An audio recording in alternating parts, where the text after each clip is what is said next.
Gentleman from Florida. Thank you, Mr. Speaker. I'd like to yield 5 minutes to the gentleman from Michigan, Mr. Hoekstra, the ranking member on the House Permanent Select Committee Gentleman from on Michigan is Intelligence. recognized for 5 minutes. Thank you. Now we're talking. I'd like to thank my colleague for yielding the time. You know, Pakistan, Afghanistan is a very difficult part of the world. As we develop the strategies, I think many of us all have the same goals and objectives in mind. But we need to take a look at exactly what we're doing today. I'm proud to support the Republican amendment to the Pakistan Enduring Assistance and Cooperation Act of 2009. Interestingly, I believe that this substitute supports our current president's direction that he has outlined for Pakistan and Afghanistan. It supports President Obama's strategy to address the situation in Pakistan, to restore peace and stability to that region. Maybe once again, this is another foreign policy initiative where President Obama has decided that perhaps following some of the direction outlined under the Bush administration may not be a bad idea. I'm one of many Republican ranking members to come forward today to express concern about the majority's bill and to urge support for the Republican substitute. The Democratic bill places too many restrictions on the ability of the President's advisors and the U.S. military to conduct diplomacy and military operations in the region.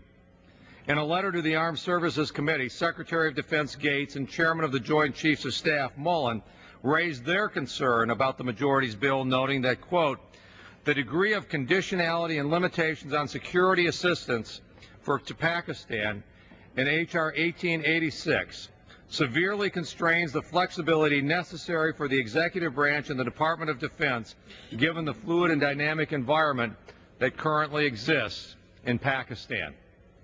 That's the end of their quote. But obviously they're saying our troops in Afghanistan and the military in Pakistan and our support of the military efforts in Pakistan require more flexibility than what this bill will allow. You know, from intelligence briefings, I understand how volatile the situation is in Pakistan. You know, just on Tuesday, there was a hotel bombing, 18 people killed. The Pakistan Army has been engaged in a battle in the Swat Valley against Taliban militants. Any legislation in Pakistan must give the administration both flexibility to react to the fast-paced developments and the opportunity to develop a plan on how it will implement its strategy for Pakistan and Afghanistan. Instead of flexibility, this bill is full of restrictive and intrusive provisions that I'm not sure would even apply to the United States, where the Democrat majority is trying to dictate and micromanage the President's administration's Pakistan policy. Their bill even includes language to increase Pakistani teacher salaries. It goes into the detail of the level of assistance for student meals. Wow. That doesn't sound like we're giving the PACs a whole lot of flexibility to even run their own country. This down-in-the-weeds language may represent a new low for congressional micromanagement, not to mention a distraction from the crucial issue of bringing peace and stability to the region. We need to defeat Al-Qaeda and the Taliban in Pakistan. That is our goal. That is our mission. This Congress shouldn't be dictating to the Pakistanis teacher salaries and the level of assistance that it needs to provide students for meals in Pakistan.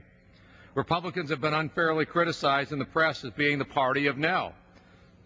Not only are the Republicans being the party of yes on this bill, we're also being more supportive of the Obama administration's Pakistan policy than the Democrat majority. We support President Obama's efforts in the region. We want them to succeed.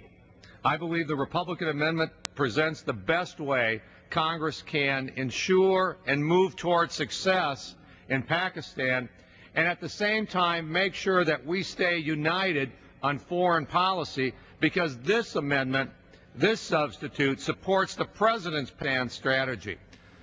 So let's stand with the President. Let's move forward. Let's make sure that we're united, Republicans and Democrats, House, Senate, and the administration, in supporting this President's direction for Pakistan.